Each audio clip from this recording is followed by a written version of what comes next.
Today we continue with our class Shabbos Home, and this session and all of them should be dedicated to Refuah Shlema, full recovery of dear Rabbi Yaron Reuven Shlita. So his name is Yaron Ben Doris. Also Refuah Shlema Yehudis Bas Noach, Ariela Ora Bas Anna, Emim Rasi Rachel Bas Brindel, David Shlomo Ben Sandra, little boy David Abraham Ben Hannah. Also, quick release from confinements of our dear friend Moshe Shmuel Ben Pnina. Okay. Right. So we continue today. And BeEzrat HaShem, maybe this book we can finish. So we're in Shabbos Home, and our topic, and we're on chapter 14, and our topic is Untying. So we're talking about knots, whatever we can tie or untie. So tying is one Melachah, untying is a different Melachah. So and we're on a subject, on the topic is on the section practical applications of the laws of tying and untying. So we will try read, and I'll try to combine BeEzrat HaShem everything that we learned until this point together. Okay, BeEzrat HaShem, let's start. Please bear in mind that the studying this practical application, that is forbidden to untie any knot, that is forbidden to tie.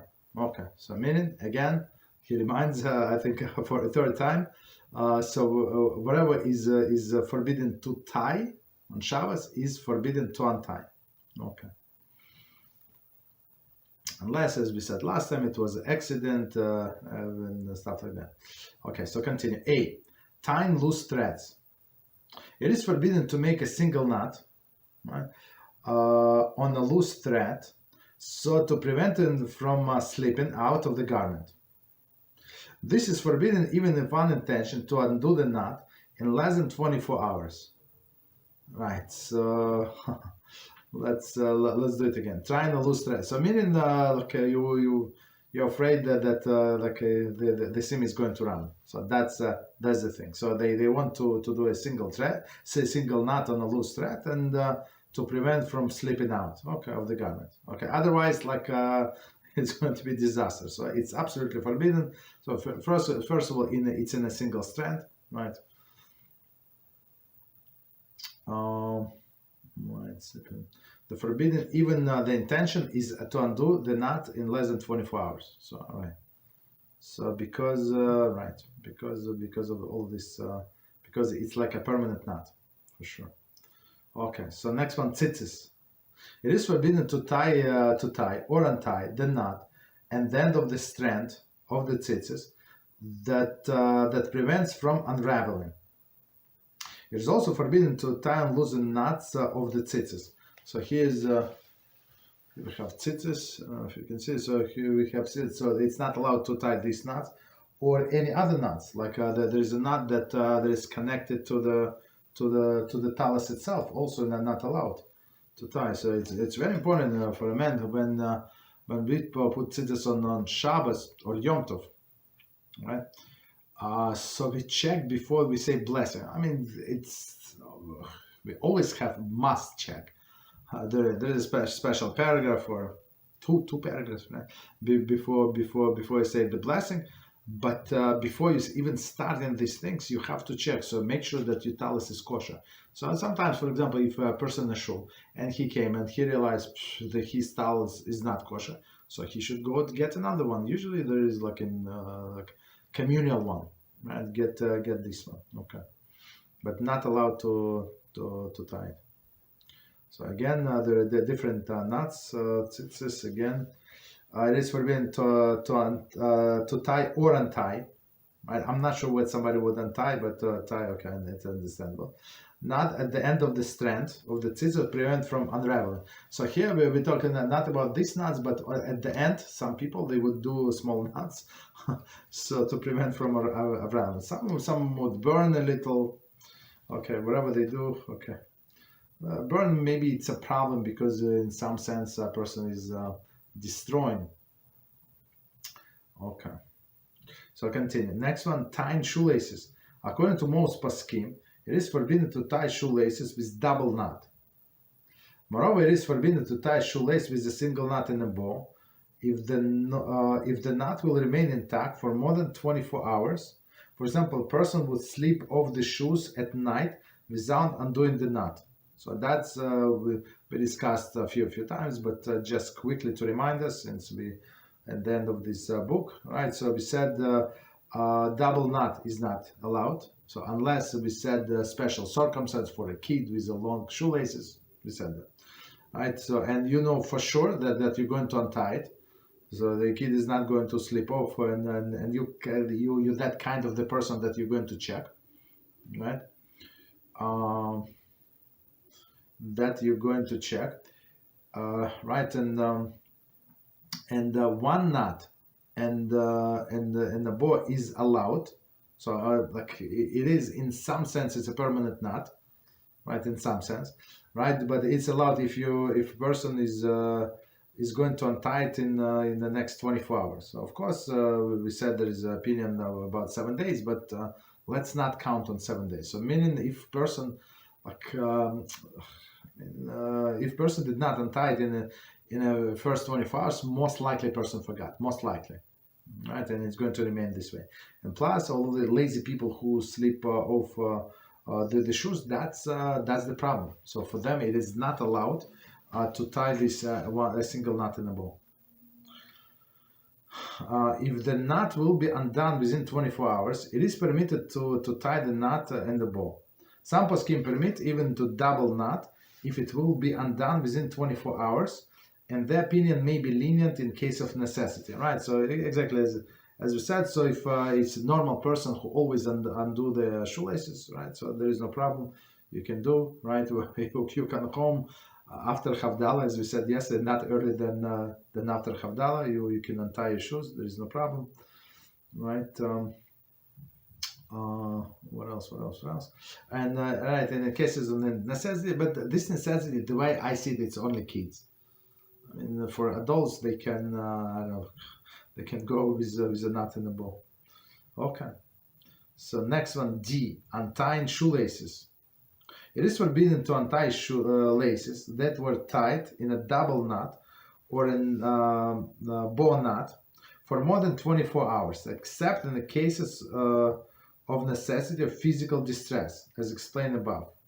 However, if the person did not intend for a bow knot to remain in place for 24 hours, he may untie it even if it was ultimately left.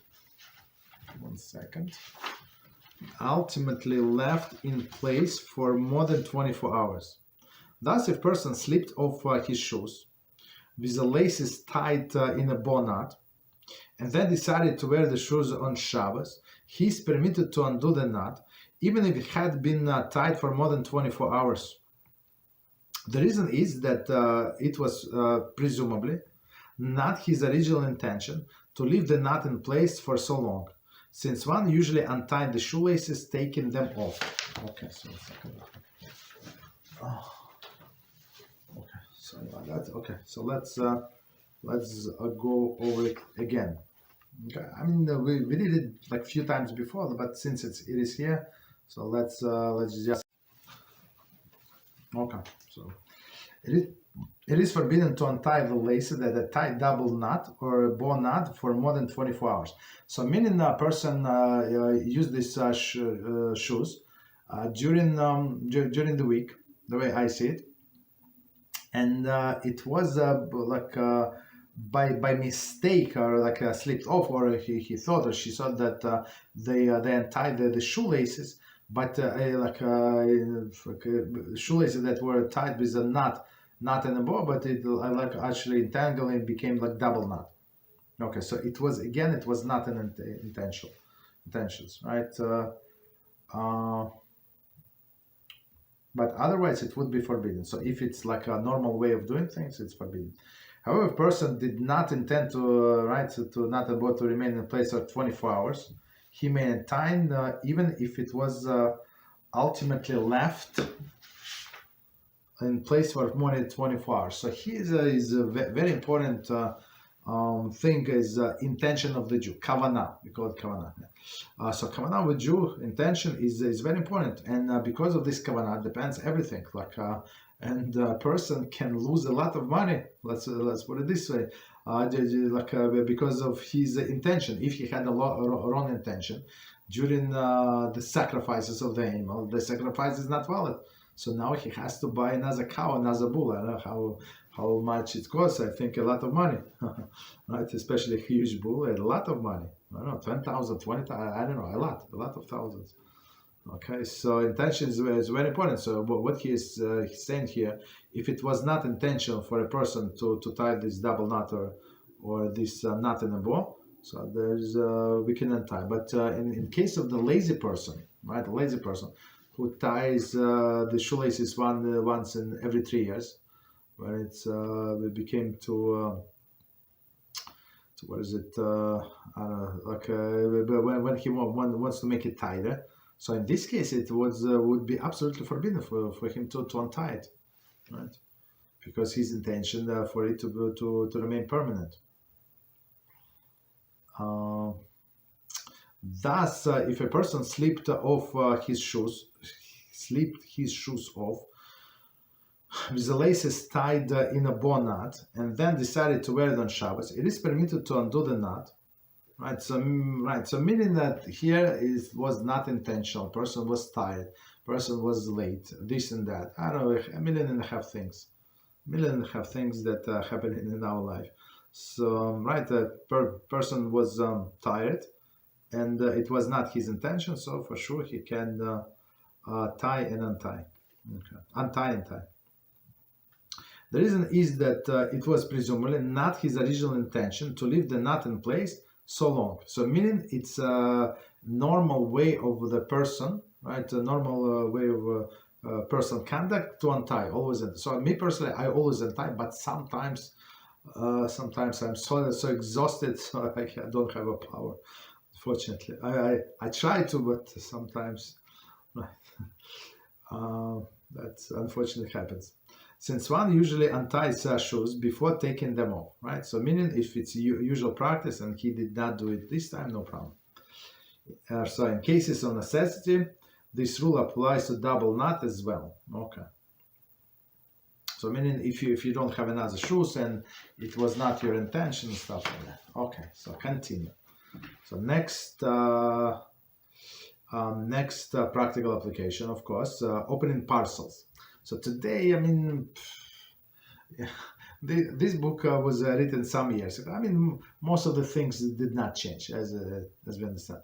But this opening parcels did change, right? So, like in olden days, I don't know when, even though the tapes were around, I'm not sure, but still people used sealing tapes, right? So packing tapes, whatever they call them, shipping tapes. So people still they tied the parcels with a rope. I remember it in my days for sure. Okay, so again, opening parcels. We explained in the previous chapter, page 2 or 3, long time ago, that a knot that is considered permanent and forbidden biblically, if it was of the type that one usually leaves intact permanently. It is considered somewhat permanent and forbidden rabbinically if the one tying it intended for it to remain intact for 24 hours. Nowadays, most of the people who receive tied up parcels do not bother to untie the knot, but merely cut the string. Therefore, a knot on a parcel must be considered a permanent one.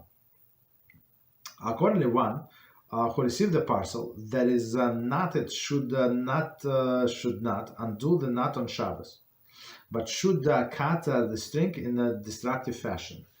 For example, if one purchased boxes of matzah, here we go, very practical example, right? Boxes of matzah, and that were tied up and knotted, he should not undo the knots on Shabbos on Yom Tov, but should cut the string destructively. So it is practical. So it says, of course, I mean, some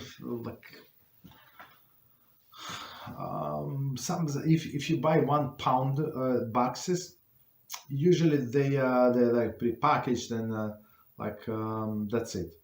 But if you buy the real one, that also real. I don't want to put it down. But some, if you buy some from very ultra very religious like kosher bakery, it would be for sure with this string for sure, all of them. Right? It's like big boxes, very strong, but it's tight. Like I think because of people who are doing it in generation, that's continue doing it. What is the problem with the tape? Maybe because taping can rip the words or some of the pictures. I don't know, but like all of them are tied with a piece of rope. Did I see it with tape? I don't think so. I don't think so. Okay. So it's meaning it is still practical, Baruch Hashem. But if like 2 pounds when you buy, but if you buy like a thinner pack, like 1 pound, like I'm talking about shmura matzah, I'm not talking about machine matzah, not square one, but round one. So 1 pound is usually not sealed, but 2 pounds usually is sealed. That's how much that's how bakery sells it. Okay. Matzah bakery. Okay, so again, opening parcels, right? We explained in the previous chapter that not is considered permanent if somebody tied it for more than 24 hours. So this, if we go to this example of matzah, that's the best example. We had once a guest, and I used to pray in a shul a long time ago, and this guy. So he was a professional matzah baker. Professional. What do I mean professional? So he was baking matzah for 20 something years, right? And so they would start from Hanukkah, from I think right after Hanukkah. So it's like if this secular calendar is like December, and until the Pesach. Right, all this time they would bake non-stop, the whole day, and then after they finish, so right before the Pesach, they send them to unemployment, and these people would collect some unemployment wherever they could because it's like a seasonal job. Right, some people have a seasonal job to pick up oranges, and some people have seasonal job to work in the matzah bakery. Right, it's very interesting. Right, so meaning if they tie this package in the months of Shabbat, for sure it's for let's say it's for more than 24 hours, more than 7 days, more than a few months. Okay, so right, so for sure it is permanent. Right, and this knot is not allowed to untie because it is permanent knot and it was intended to be permanent. So these people who tied the knot in the bakery, they wanted to stay this way until you want to open it. So for sure, of course, like from the bakery into the store, from the store into the shelf. Right, from the storage into the shelf, from the shelves into the car, from the car to the car, that. So meaning it's a lot of moving of this matzah, and it's very fragile. So they wanted to keep it tight in a box. So for sure they intend to be like permanent knot. So what you can do, as authors say, you just cut it through the knot. That's it. Okay, so in destructive fashion. So don't worry about the rope, the string. So just cut it through. Very, very, very good example. Right. So next one, F. Hair ribbons. One must be careful when tying ribbons in hair not to fashion a forbidden knot. Ribbons in hair. I'm not sure what. They usually do a knot in a bow. The ribbons in the hair. I'm not sure what double knot. I mean, maybe some of them do double knot. So meaning when she's going to undo this ribbon, so make sure to undo all of the knots completely. Okay. Continue. Necklaces. Right. I think it's more for kids. I mean, adults has I'm sure we're going to see there's special locks. There are two different methods of making necklaces. I apologize. It's not necklaces. Why did I say necklaces?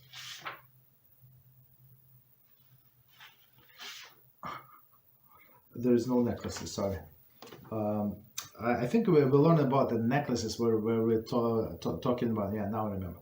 Long time when we were talking about time, and we're talking about the kids who play with the beads, right? The sets that they sell for to keep the kids like busy, right? Occupied, so they can make their own necklaces. They're different beads and the string, but the thing is, it would be forbidden to tie the knot.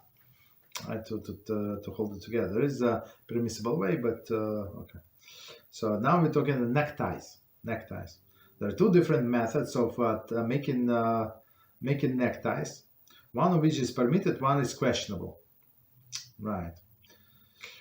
If a knot is fashioned in such a way that when the narrow end is pulled out, no knot is left behind. The remaining folds come apart in a single tug. It is considered like a bow and may be made on Shabbos, even it will remain permanently. So we said, so before we continue, let's split it in two maybe. Right, so there are two kinds of knots. So in a necktie, so one is allowed. Second, he said questionable. I'm not sure why is it questionable. So we're going to see. The way I learned from other sources, it is absolutely forbidden. So Windsor knot, or whatever they call it, right? So because even if you pull like the narrow piece, this it's going to be semi undone, but it's going to be in place. Okay. Right, but simple knot is like a simple tie. Even I know how to tie this tie. I think it was a long time ago, but when you pull the narrow side, it's going to be completely undone. So it's seems to be like a slip knot, so or like a bow. We call it a bow. So bow, as we said, there is one. You can tie one bow, and tap on the second bow. It's still considered to be a single bow. Why? Because it is undone with a single tag. Okay, so that's the thing. Okay. So this very interesting. This knot is allowed to tie on Shabbos and leave it as it is, because it is not considered to be a knot. So I mean, unless the way I see it, right? Unless you learn this halacha deep inside, it does not make sense. So like a person does, I don't know how many twists and tying, and it is called a knot, but still halachically it's not knot. Okay. So it's very unless we learn inside, does not make sense. But I don't think there are other opinions. This simple knot is allowed by, I think, all of the opinions. Maybe somebody said no, but I'm not sure.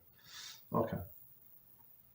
However, if knot is left behind after the narrow end is pulled out, the tie should always be undone within the 24 hours. Some poskim rule, however, the necktie may be fashioned in any manner.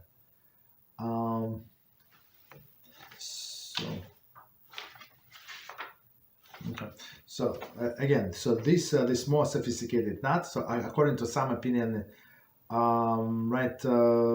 should be undone within 24 hours. So they compare this knot, this more sophisticated knot, as a knot and a bow, right? When we tie the shoelaces. So even if you pull pull a string, right, a shoelace, so the bow is going to get undone, but the single knot is going to stay. Of course, it can be undone by itself, but in some sense, it's more permanent than just a bow or just one knot. All right. So in some sense, they compare it to this case as well. Okay. So again, if knot is left behind after the narrow end is pulled out, right? The knot should always be undone within 24 hours. Same as the shoelaces. So that's the parallel between the shoelaces. Have to undo in 24 hours, right? And same as here. So again, here he does not use the rule of like a different opinion, only in opinion 7 days, because we have to keep as a target 24 hours.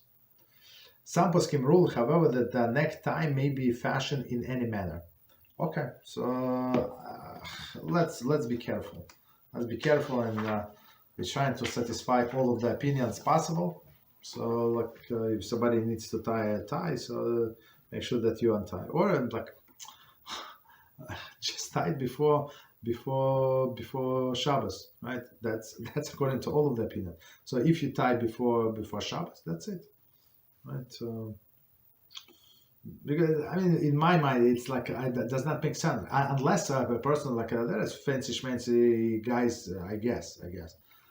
I'm not sure. I don't think there is in my show there is somebody like this case, but I'm sure maybe younger people they would come on Friday. I'm just guessing with one tie and Shabbos day is with another tie. I mean, there's always craziness in the world. Okay.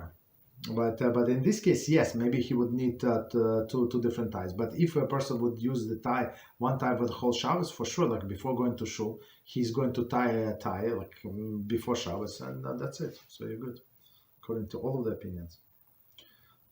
So now, subsection 8H, and I think it's very, very. I mean, all of them are practical, but it's very practical. So, and actually, I'm just thinking about it. It's like especially practical in our current situation. In our current situation, what I mean, this year, this Friday, I mean this is the Shabbos, not just Friday. The Shabbos when the Shabbos is Shabbos is going into Yom Tov. So, and when a person has a lot of garbage, they're not allowed to tie the garbage bag in forbidden knot. Okay, so that's our topic. Tying and untying bags. Okay. When closing the plastic bag, so I mean, I said that, I mean, in my mind, it's a garbage bag, but it could be like a shopping bag that you use for storage of something, or some food, right? The same idea, but garbage bag it's like more permanent. So you for sure you're not going to untie. So if you have a like a plastic bag, like a shopping bag, and you have a bread there, yeah, most likely you're going to untie it for breakfast or like for Melachah Malka. There is no problem. Okay, but garbage bag for sure nobody unties them. So from the beginning. When closing a plastic bag, for example, food storage bag or trash bag, on Shabbos, one must bear in mind that many common methods of tying bags are forbidden, some of them biblically. Okay, so again, it's very practical. So today, maybe it's not so practical. I'm going to explain why today many people use Ziploc bags, or they use storage containers. There's like a containers with a tight lid, right? Like you click. So for sure, it's better than any bag. Right, but still, some people are using these shopping bags to store food. Okay, so some of the nuts would be forbidden, as we said biblically. Number one, it is forbidden to gather the two ends at the top of the bag and tie them in a double knot. So like regular tying two ends, and you tie it twice. So that's what would be forbidden.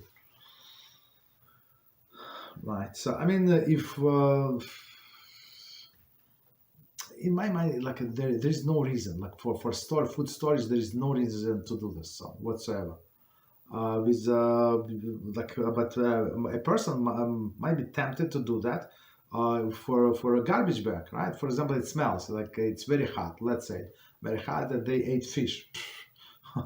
They have leftover fish, and I mean it tastes good, but after some time it might start smelling. Okay. So there are ways around. You just put it in a double bag, and you I'm just practically speaking. You don't have to tie anything. Okay. Okay. So again, what is forbidden? To gather two ends of the top of the bag and tie double knot. Second thing, it is forbidden to gather the top of the bag and tie into itself a single knot. So meaning. Gather two ends and then tied like a single knot. For sure, it's permanent knot. Like professional. So professional meaning that nobody it's not going to be undone by itself. Number 3, it is forbidden to tie trash bags with a single knot and a ball, even the one intends to untie it within the 24 hours, since the trash bag often left tied permanently. So that's one of these examples, as maybe this lazy guy with the shoelaces. Or maybe I don't want to call it lazy. Maybe somebody have a back problem. Let me take it back. Right, somebody have a back problem, cannot bend. Right, so for them, or elderly person, for them to retie the shoes, it's like a very hard mission, right? So most likely that guy not going to do it. Okay, so right, so let's not insult good people. Okay. So, but usually people do not untie the garbage bag, and even per person thinks that he or she will untie, most likely they're going to forget. Almost guarantee. So right. So as right, I mean, it happened to me like sometimes. There's so much in my mind that I wanted to do something, and I like I said yes. In when I'm going to do it in 1.5 minutes. After I finish this in 1.5 minutes, and then the next day I said, "Whoa, I did not do it." You understand? Because there's so much is going in per person mind, right? So unless I put myself set a reminder, and then for sure I'm going to do it. Right, so that's the cases here. Even person thought that he or she is going to untie, most likely not going to untie. They would throw out the garbage as it is, like this garbage bag, trash bag. Number 4, it is forbidden to tie food storage bag with a single knot and a ball unless one specifically intends to undo this within 24 hours. The specific intent is necessary because such bags are usually left knotted more than 24 hours. So now we're talking about food storage bags. So for example, if it's bread, I mean to make it simple, and you want to untie it for Melachah, for sure, there is no problem, right? So meaning you can tie after Shoelaces, and you can right, because why you're going to use it for Melachah. Or some people eat Shoelaces in a synagogue. So meaning they would tie like after the morning milk and meal. Okay, no problem. I just have a specific intention, like to untie it. So, it's my personal suggestion. Just like leave it in a place that you're not going to miss. Okay. That's what I usually do. So it's like always like bother me, right?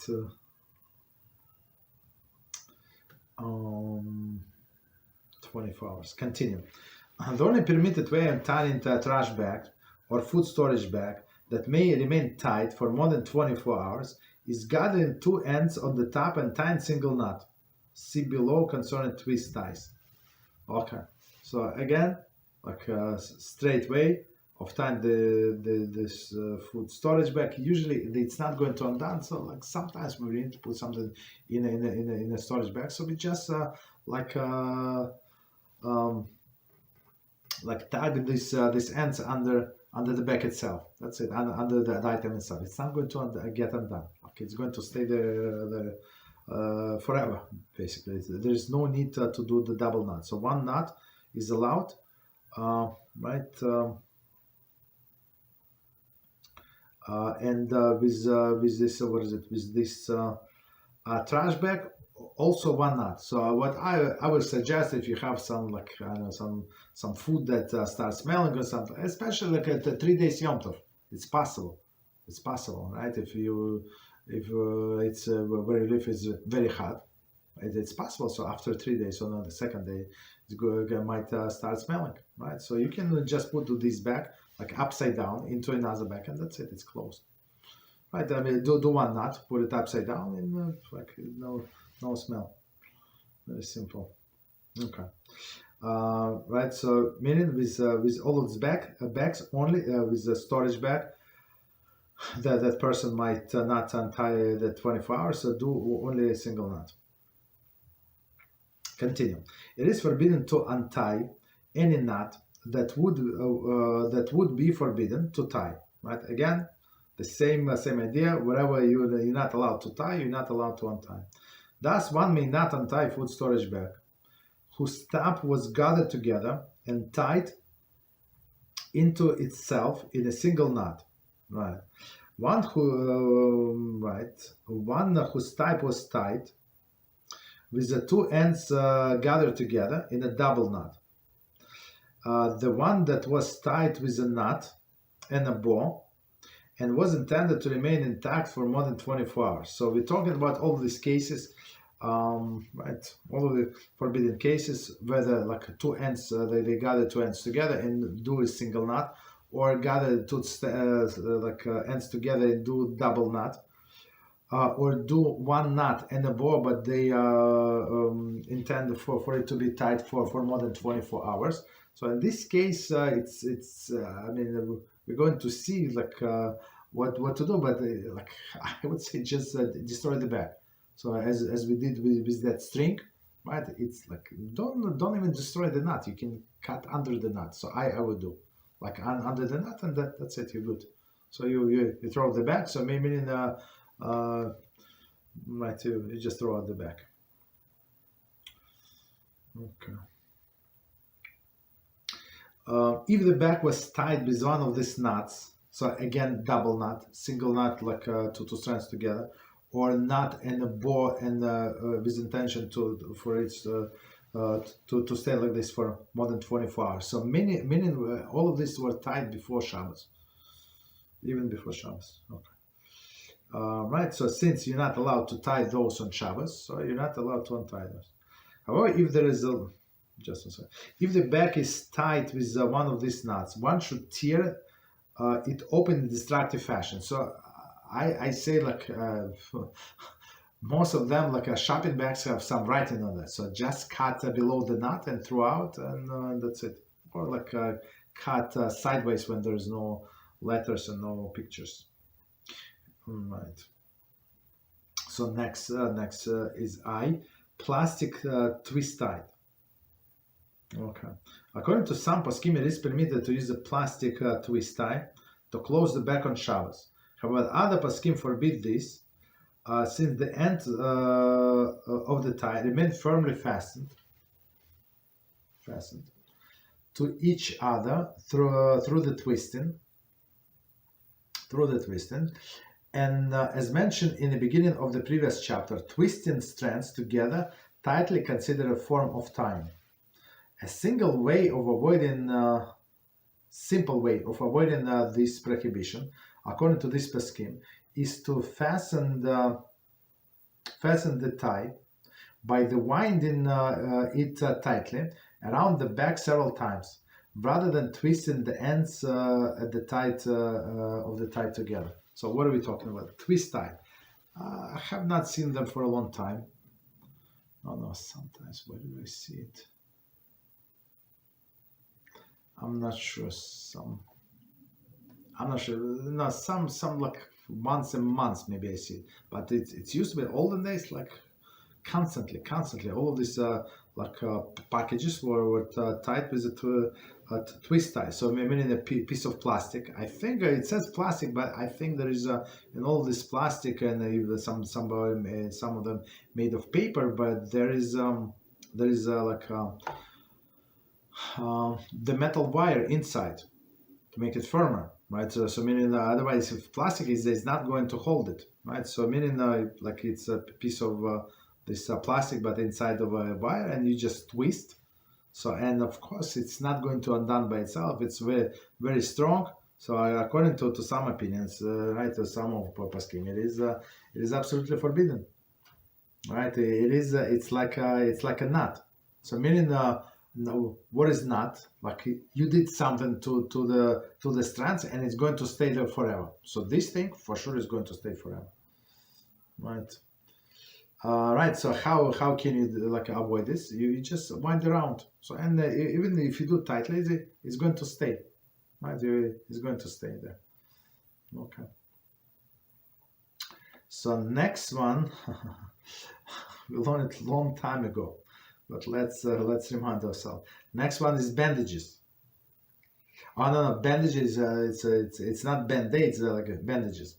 If bandage must be tied on Shabbos, it should be tied with a single knot and a bow, with intention to undo it within the 24 hours. See page 77. It's 223 for a discussion on other methods of fastening the bandages.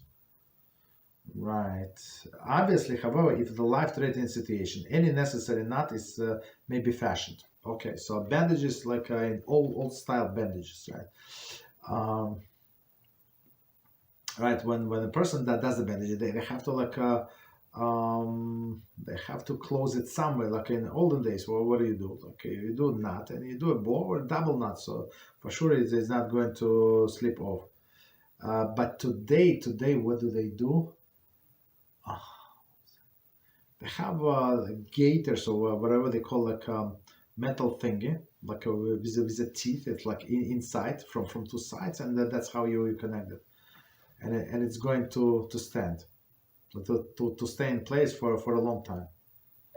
Right, so for sure this is no problem. It would be allowed, but if you don't have those, so you can use this this knot and a bow, but with intention that you're going to untie it in the next 24 hours. So basically, even like sometimes people cannot tie change the bandage. They have to go to the doctor or something, like to a nurse. But at least we can untie it and tie it back. That's what we can do. But if it was done before Shabbos, that's more practical. If you did it before Shabbos, there's no problem. You can stay there. Okay. Continue. Kerchiefs. Right. A woman may tie a kerchief on her head on Shabbos with a knot and a bow, or with a loose double knot. However, when removing kerchief, she must undo the knot rather than slip of the kerchief. Since it is forbidden to make a knot and a bow that will remain intact for more than 24 hours. Okay, so before we continue, so what we're talking about? So woman's kerchief. Okay, so some women would looks like they don't cover their hair, but even if she does a scarf, right? So she does a scarf, she does a turban. If some women do like some styles, they have double knot, right? So double knot, of course, it's not tight, right? It's not going to be tight, and since she's going to untie it for sure, right? And untie it when she's home, right? After she stop using it, right? So there's no problem. You can tie it on Shabbos. And kerchief, right? So some women have this kerchief like in olden days, right? The rain one. There is a special name for it. I just don't remember what was the name. Different. It's not kerchief, but special for the rain. Whatever was it. Okay. So yes, so we would allow to do double knot. Why? Because maybe a strong wind. So she's afraid it's going to blown off, right? So for sure she can do double knot, but remember to untie it when she comes home. Right? Don't slip it off without tying it. Okay. Continue. A woman may not tie kerchief with a tied double knot, except in case of necessity. Right. Okay. So as for a strong wind, exactly, where the other knot will hold the kerchief in place. No other knot. So meaning loose double knot. That's what people usually do, right? But tight, meaning you like right. Like a woman would not want to do like tie double knot because it would be crumbled. So right. It's not good. Okay. So they would do a loose double knot. In such a case, the knot must be undone within 24 hours. Okay, so next one, creep bumpers. Right, one who needs to tie the bumpers to a creep on Shabbos should tie only a single knot and a bow, and should be sure to untie the knot within the 24 hours. Right. Alternatively, one may tie with a double bow, without any knot beneath the bow. Okay. One who needs to untie the bumpers on Shabbos should first ascertain that the knot is not the one that's forbidden to untie. Okay, so let's do the clip bumpers. So you need the clip bumpers in order to for the baby not to injure itself, right? So like not to hit his head on the walls, right? So there is a like clip bumpers, like some soft like cushions or something, but they are they're tied to the top, right? So let's say they forgot to tie it for whatever reason. Usually, like if baby sleeps in that crib, it's proper to take him off. Why?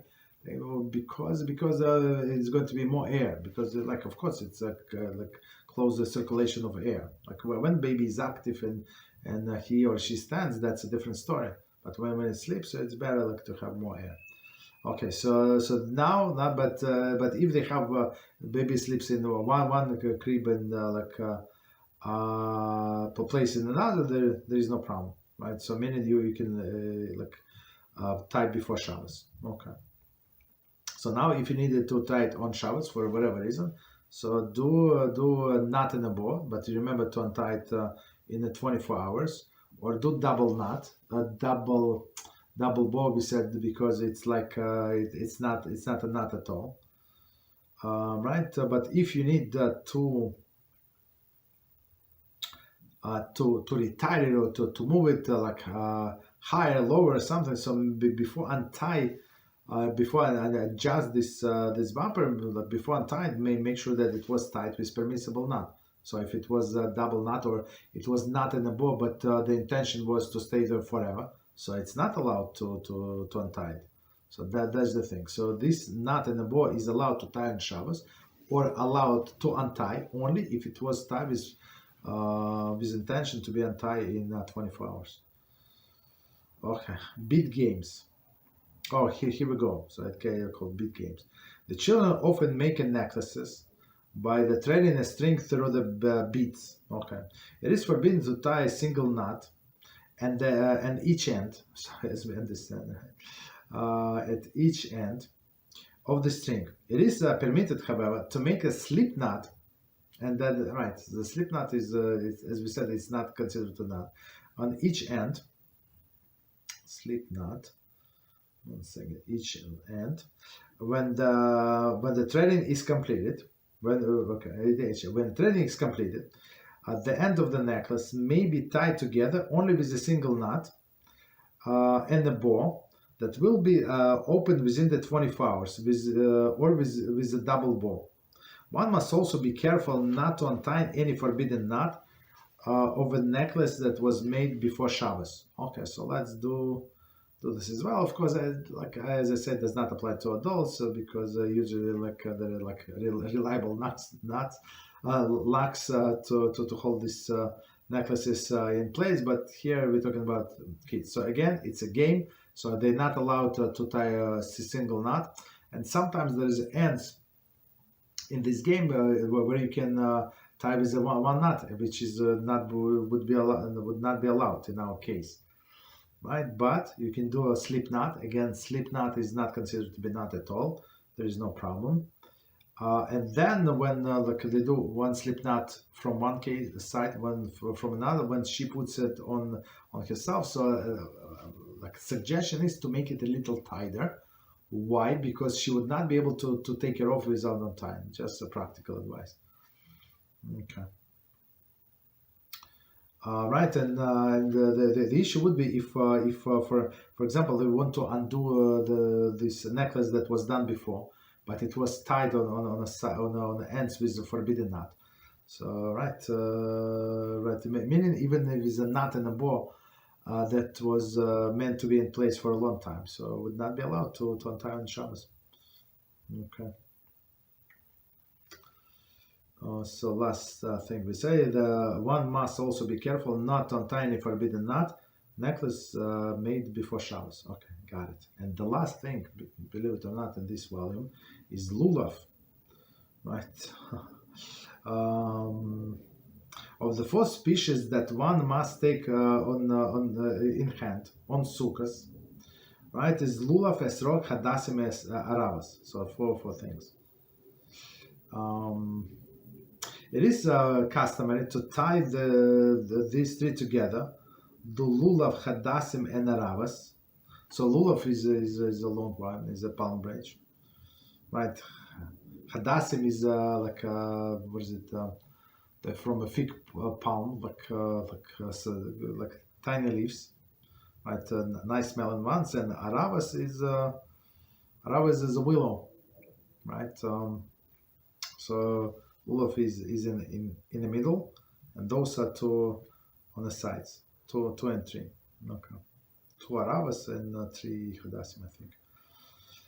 It is customary to tie three together, Lulav, Hadassim, and Aravas, not Ashkenazi custom. I think Chabad ties them for sure. Sephardim also tie them, Ashkenazim don't tie them. Right? What do? We have a holder, and this holder is made from a Lulav, usually from last year Lulav. I have the whole bunch of holders, but they give it for free. If you buy set, they give it for free too. I mean, if you ask. Some people don't ask. I mean, right, or they want to do it themselves, no problem. So, right, so, right, and it's like, it is made of the same material, so it's not like in like a interposition. It's not chatzitza. So, and you there's one hole in the middle. You put the lulav in, right, and there's like two I don't know what I call like a pockets. Like pockets, and they're pretty tight. So if you stick the Aravas there, you have Hadassim there, they're going to stay in place. There is no problem. So that's what we use. Okay. In the event that one did not tie them together before the festival began, he may not tie them with any knot on Yom Tov, since this particular knot is commonly left in place permanently, right? Nobody if people want to tie them together, they want to hold them together, that it would be forbidden.